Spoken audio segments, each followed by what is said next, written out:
Hi. First అసలు నా movie journey గురించి చెప్పాలంటే ఫస్ట్ నేను యాక్టర్గా ట్రై చేయలేదు. ఇనిషియల్లీ నేను I use to be A dancer అనమాట. చిన్నప్పుడు డాన్స్లో అంటే my father is a stage artist. స్టేజ్లో డ్రామాస్ అన్నీ చేసేవారు, మమ్మల్ని తీసుకెళ్ళేవారు, సినిమాలకు తీసుకెళ్ళేవారు, స్టేజ్ షోస్కి తీసుకెళ్ళేవారు. సో ఆ టైంలో కొంచెం స్టేజ్ మీద ఇంట్రెస్ట్ వచ్చేది. దెన్ స్కూల్లో కూడా కొన్ని ప్రోగ్రామ్స్ చేసాం, డాన్స్ ప్రోగ్రామ్, ఇది స్టేజ్ ప్రోగ్రామ్స్ చేసాం, లైక్ నాటకాలు అవన్నీ. గుండెలు మార్చబడిన ఒక నాటిక ఉంది. ఆ నాటికలో ఒక ఫుల్ లెంత్ క్యారెక్టర్ ఆల్మోస్ట్ ఒక 1 hour ఉంటుంది. డాక్టర్ మధుసూదన్ రావు అనే క్యారెక్టర్ అనమాట. అది ఒక ఫుల్ లెంత్ ఒక 1 hour చేసిన తర్వాత చాలామందిని బాగా యాక్ట్ చేస్తున్నావు, డైలాగ్స్ బాగా చెప్తున్నావు అని కొంచెం పుష్ ఇచ్చారు. And at the same time life is beautiful అనే సినిమాకి ఆడిషన్స్ జరుగుతున్నాయి. ఐడియల్ బ్రెయిన్లో I saw the ad. Then I applied. అది ఒక 6 months, అది అందరూ మీకు తెలిసిందే, ఒక ప్రాసెస్ నడిచి finally I got selected. And ఒక ఆల్మోస్ట్ ఒక 2 years జర్నీ అండి. లైఫ్ ఈజ్ బ్యూటిఫుల్ అనే సినిమా ఒక 2 years ఆఫ్ జర్నీ. అంటే ఫ్రమ్ ఆడిషన్ ప్రాసెస్ నుంచి, షూటింగ్ ప్రాసెస్ నుంచి, rehearsals, shooting, and then even after film release ముందు కూడా మాకు ఒక 4-5 months గ్యాప్ వచ్చింది. సో ఈవెన్ ఆ పోస్ట్ ప్రొడక్షన్ ప్రాసెస్ కూడా మొత్తం చూసి ఒక ఆల్మోస్ట్ సినిమా గురించి చాలా నేర్చుకున్నాం ఆ సినిమాలో. అండ్ ఫైనల్లీ అది ఫిల్మ్ గాట్ రిలీజ్. అండ్ నా క్యారెక్టర్కి మంచి రెస్పాన్స్ వచ్చింది. ఇప్పటికి కూడా ఆ క్యారెక్టర్, నాగరాజ్ అనే క్యారెక్టర్ని గుర్తుపెట్టుకుంటారు. సో అదే క్యారెక్టర్ నాకు my friend Arun, so he approach me with this film అనమాట. Initially there was no title for the film, Aam Aadmi Pictures. So ఒక ఐ థింక్ ఒక 10-page ప్రెజెంటేషన్ నాకు పంపించారు, పవర్ పాయింట్ ప్రెజెంటేషన్. సో దానిలో ఆ ఫిల్మ్ గురించి కానీ, ఆ డీటెయిల్స్, క్యారెక్టర్స్ గురించి కానీ, వీళ్ళు అనుకున్న అంటే ఏం చేద్దాం అనుకుంటున్నారు, సినిమాల్లో ఏం చేద్దాం అనుకుంటున్నారు, ఎలాంటి సినిమాలు చేద్దాం అనుకుంటున్నారు, సో అని ఆమ్ ఆద్మీ పిక్చర్స్ బ్యానర్, ఆ పేరు అన్నీ నాకు చాలా బాగా నచ్చింది అనమాట.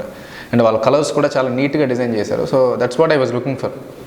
సో అగైన్ ఆ సినిమాలో ఇంకొకటి ఏంటంటే ఒక 2 characters అని చెప్పాడు అనమాట. సో అందులో 2 హీరోలు ఉంటారు, ఒకడు హాకీ ప్లేయర్ అండ్ ఒకడు jazz Raju. So I wanted to do the hockey player. So I told him, అంటే దిస్ క్యారెక్టర్ ఇస్ మోర్, అంటే దీనిలో ఎక్కువ ఫిజికల్గా చాలా ఇది పెట్టాలి. సో నాకేంటంటే లైఫ్ ఈజ్ బ్యూటిఫుల్ చేసిన తర్వాత ఏంటంటే ప్రతిదీ కూడా కొంచెం కష్టపడి దాని మీద, ఆ క్యారెక్టర్ మీద బాగా రీసెర్చ్ చేసి దాని మీద ప్రాక్టీస్ చేసి అలా చేయాలనిపించింది. సో అది నేను చెప్పాను. సో నాకు కొత్తగా ఉంటుంది, it's sports background, so it will be different for me అంటే, సారీ నాన్న, ఆల్రెడీ ఆ క్యారెక్టర్ సెలెక్టెడ్, ఆల్రెడీ వాడు ప్రాక్టీస్ చేస్తున్నాడు, సో ఇది నువ్వు చేయాలంటే. Okay, what is this character అంటే నేను ఫస్ట్ ఇంకో క్యారెక్టర్ గురించి అడగలేదు, జస్ట్ డ్రమ్మర్ అన్నది. ఓకే, దెన్ అగైన్ ఆ క్యారెక్టర్ గురించి అడిగిన తర్వాత అది కొంచెం నాగరాజ్ అనే క్యారెక్టర్ కొంచెం దగ్గరగా ఉంటుంది, నేమ్ కూడా జాజ్ రాజు. అలా అని ఇట్స్ సేమ్ క్యారెక్టర్ అని చెప్పలేను, ఎందుకంటే దట్ ఈస్ ఒక తెలంగాణ క్యారెక్టర్ నాగరాజ్, ఇది complete Vizag based character. And ఒక ఆటో డ్రైవర్గా ఉంటూ ఒక మదర్, అంటే ఫాదర్ లేరు, సో ఒక మదర్ సన్ మంచి రిలేషన్షిప్ ఉంది. అలాగే ఒక మంచి cute love story, very heart touching and heart warming love story. Then ఒక ఫ్రెండ్షిప్ మీద, సో ఆల్మోస్ట్ అలాంటి ట్రైట్స్ ఉంటూనే ఒక ఫన్ లవింగ్ క్యారెక్టర్ అనమాట. సరే, ఒక నాగరాజ్ని వచ్చింది, కొంచెం గ్యాప్ వచ్చింది. So let's do this film, ఎందుకంటే మళ్ళీ జనాలు తట్టి లేపి ఈ క్యారెక్టర్తో ఇంకొంచెం దగ్గర అవ్వచ్చు అని నాకు అనిపించింది అనమాట. Then I thought okay let's do this character అని. కాకపోతే ఏం జరిగిందంటే ఒక ఆల్మోస్ట్ ఒక 2 to 3 months సినిమా షూటింగ్ ఉందన్న టైంలో ఐ వాంటెడ్ టు ప్రాక్టీస్, మళ్ళీ చేద్దాం, దీని గురించి రీసెర్చ్ చేసి ఆటో నేర్చుకొని, డ్రమ్స్ నేర్చుకొని చేద్దాం అనేసరికి మా డైరెక్టర్ ఏంటంటే అవుతుంది అంత అవుతుంది అన్నాడు, కానీ లాస్ట్ మినిట్ వరకు నాకు అసలు క్యారెక్టర్ గురించి కానీ డీటెయిల్స్ గురించి ఇవ్వలేదు. ఎందుకంటే దేర్ వాజ్ సమ్ ఇంటెన్షన్, అంటే నేను okay he's very confident about that character and నేను చేస్తాను, నువ్వు చేస్తావు, లాస్ట్ మినిట్లో నీకు చెప్తున్నానని. సో నాకు అసలు దగ్గరికి రానివ్వలేదు. ఫైనల్లీ ఒక 5 days ముందు he gave me the script as well as the dialogues and the character details and everything. అంటే he wanted that freshness to be seen on the screen. అంటే ముందే నేను ప్రాక్టీస్ చేస్తే మేబీ ఒక క్లీషేడ్ నోషనో లేదంటే ఒక ప్రీ కన్సీవ్డ్ నోషన్ ఉంటుందేమో అని అనిపించింది అనుకుంటాను. That is the reason. So he gave me, సినిమా ఇంకా స్టార్ట్ అవుతుంది అనగా అప్పుడు then he gave me the character. So I think that work for the film. ఎందుకంటే సడన్గా ఒక స్పాంటేనియస్ రియాక్షన్స్ కానీ, స్పాంటేనియస్ యాక్టింగ్ కానీ దానివల్ల వచ్చింది. And so it gave me a different perspective of mind. So I'm really happy for doing that character. చాలామంది friends నాకు అసలు, అంటే నేను చాలా సినిమాలు విని ఇది బాగాలేదురా, కథ బాగాలేదు, అది బాగాలేదు, ఇది బాగాలేదు, చాలా రిజెక్ట్ చేశాను. సో రిజెక్ట్ చేయడం అంటే నాకు వచ్చిన సినిమాల్లో నాకు నచ్చట్లేదు, సో ఈ సినిమా ఎందుకు ఒప్పుకున్నావు అని చాలామంది అడిగారు. మా ఫ్రెండ్స్ అందరూ, ఇన్ని సినిమాలు నువ్వు విని ఇది ఒప్పుకున్నావు అంటే దీనిలో ఏదో విషయం ఉందన్నారు. ఈ సినిమా కథ ఏంటని అడిగితే నేను ఎప్పుడు కథ చెప్పలేకపోయాను. అంటే కథ కాదు ఇది, బేసిక్గా ఇట్స్, అంటే నాకు డైరెక్టర్ అయితే ఏదైతే చెప్పాడో అదే నేను చెప్పేవాడిని. It's characters. ఈ సినిమాలో మన క్యారెక్టర్స్ పోర్ట్రే చేస్తాం. నాకు అంటే మనసులో there will be some point, అంటే అసలు ఎందుకు ఒప్పుకున్నావు, ఎందుకు ఈ సినిమా చేస్తున్నావు, వాట్ డస్, ఏం క్లిక్ అయింది నీకు అనేది ఒక క్వశ్చన్ ఉంది. దాని గురించి చెప్పాలంటే firstly my friend the director Arun. So అంటే మేము చిన్నప్పటి నుంచి కూడా ఒక 10th మేము కలిసి చదువుకున్నాం స్కూల్లో. సో ఆ టైం నుంచి కూడా హీఈస్ వెరీ క్రియేటివ్. అంటే ఆ టైంలో మ్యూజిక్ కొన్ని కంజీరా ఇవన్నీ వాయిస్తుండేవాడు. అలాగే డిగ్రీలో కూడా మేము అప్పుడప్పుడు కలుస్తుండేవాను. సో అప్పుడు తను he use to dance. So అలాగే he is incline to some creative side అనమాట. And he was doing architecture. So దానివల్ల ఏంటంటే మేబీ ఒక కలర్ సెన్స్, ఈస్థెటిక్ సెన్స్ ఇవన్నీ ఉంటాయని ఒక స్ట్రాంగ్ ఫీలింగ్. ఒకసారి తను హైదరాబాద్ వచ్చిన తర్వాత ఎలా కలిసామంటే, నేను I was going SR Nagar రోడ్లో వెళ్తుంటే సడన్గా ఒక షూటింగ్ జరుగుతుంది. సరే చూద్దాం నేను వెళ్ళింది పలక పట్టుకొని క్లాప్ బోర్డ్ పట్టుకొని హీ వాజ్ రన్నింగ్ అనమాట. చూస్తే ఎక్కడో చూసినట్టుందని చూస్తే దెన్ అరుణ్. సో అప్పుడు వెళ్ళి అడిగిన ఏం చేస్తాను అంటే, నేను ఇక్కడ అసిస్టెంట్ డైరెక్టర్గా పనిచేస్తాను, మరి జాబ్ అంటే ఓకే ప్రస్తుతానికి అది కొంచెం పక్కన పెట్టాను. So I was working for this well, నేను ఈ సినిమాకి పనిచేస్తానని చెప్పి. ఈ సినిమాలో నా పక్కన చేసిన అమ్మాయి క్యారెక్టర్ అవంతిక నాయర్. తను Malayali and she did almost like 5 films చేసింది సినిమా మలయాళంలో. క్రొకొడైల్ లవ్ స్టోరీ ఒక వెరీ గుడ్ ఫిల్మ్. అలాగే మమ్ముట్టి సన్ దుల్కేర్ సల్మాన్తో. So she's quite popular in Malayalam industry అనమాట. సో తనని ఈ సినిమాకు ఒక వెరీ గుడ్ క్యారెక్టర్, అంటే మనకు తెలుగు సినిమాలో ఇలాంటి క్యారెక్టర్స్ చాలా తక్కువ చూస్తాం హీరోయిన్స్కి. అంటే వెరీ మెచ్యూర్డ్ క్యారెక్టర్. అలాగే ఒక ఫోటోగ్రాఫర్గా తను చేసింది and she did a really good job. తర్వాత ఈ సినిమాలో డిఫరెంట్ క్యారెక్టర్స్, అంటే అందరూ కొత్త వాళ్ళతో చేస్తున్నాము, సరే కొత్త వాళ్ళు వస్తారు ఎలా ఉంటుంది అనుకున్న టైంలో 2 ఇంపార్టెంట్ క్యారెక్టర్స్ ఇందులో. Mother character, Raju mother and ధనాస్ father. So వీళ్ళిద్దరు ఎవరైనా అడిగాను. స్టార్టింగ్లోనే చెప్పాడు నేను ఇద్దరు అనుకుంటున్నాను అని. రాధిక గారి పేరు, నరేష్ గారి పేరు చెప్పారు. సరే నరేష్ గారు చాలా సినిమాలు చేస్తున్నారు, మేబీ ఆయన చేయొచ్చేమో అని అనిపించింది. బట్ రాధిక గారు అసలు తెలుగులో ఈ మధ్యకాలంలో చేయలేదు. ఆవిడ ఓన్లీ సీరియల్స్లో చేస్తారు, దట్టు ఆవిడ ప్రొడ్యూస్ చేసిన సీరియల్స్లోనే చేస్తున్నారు. So and Tamil serials mostly. So తెలుగులో నేను కష్టమేమో రాధిక గారు ఒప్పుకోవడం అనేది నేను అనుకున్నాను. సరే చూద్దాం.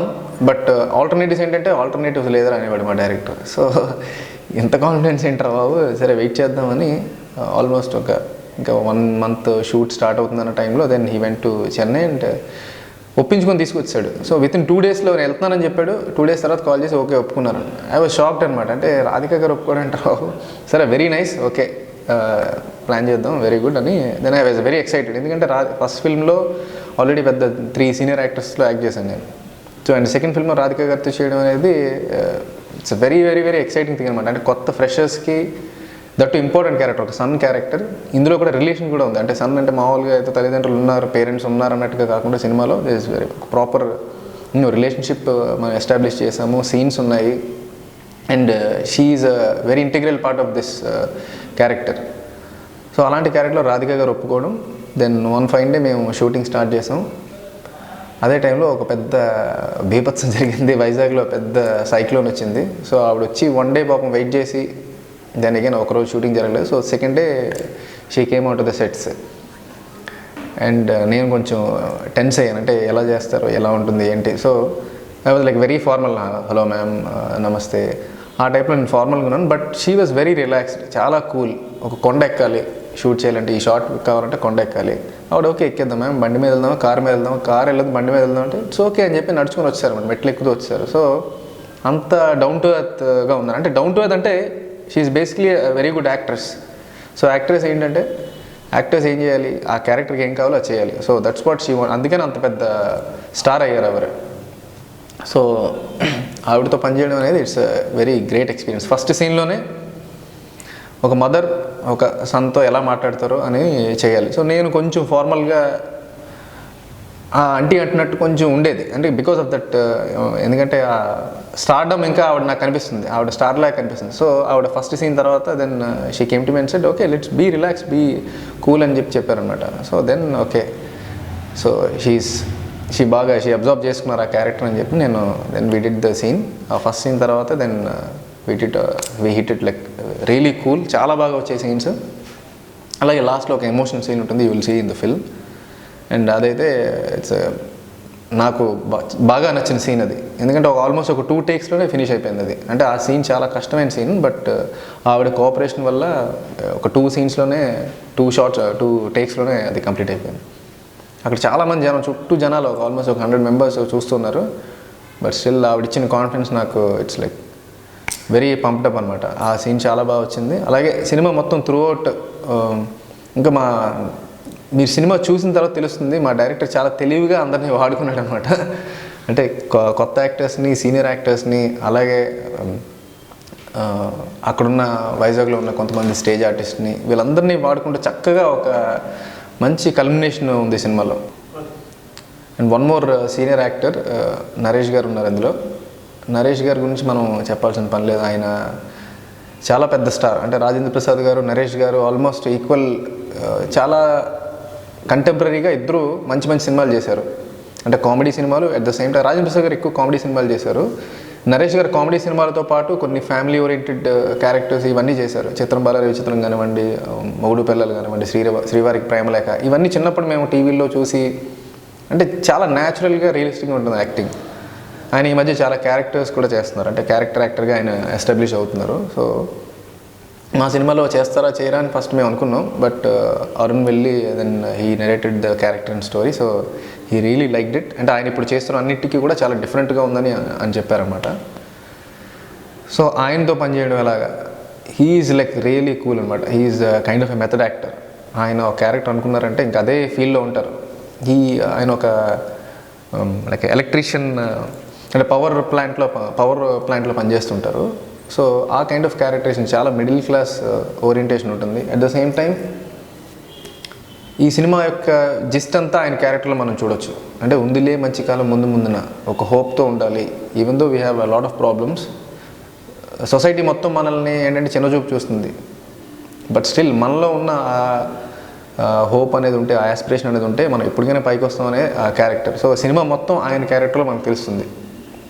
సో ఆ క్యారెక్టర్ని ఆయన మొత్తం అసలు స్టడీ చేసి చాలా న్యాచురల్గా, చాలా రియలిస్టిక్గా ఆ క్యారెక్టర్ ఎంత కావాలో అంత బాగా యాక్ట్ చేశారు. ఇంకా ఆయనతో పనిచేయడం అనేది రియలీ కూల్ ఎక్స్పీరియన్స్.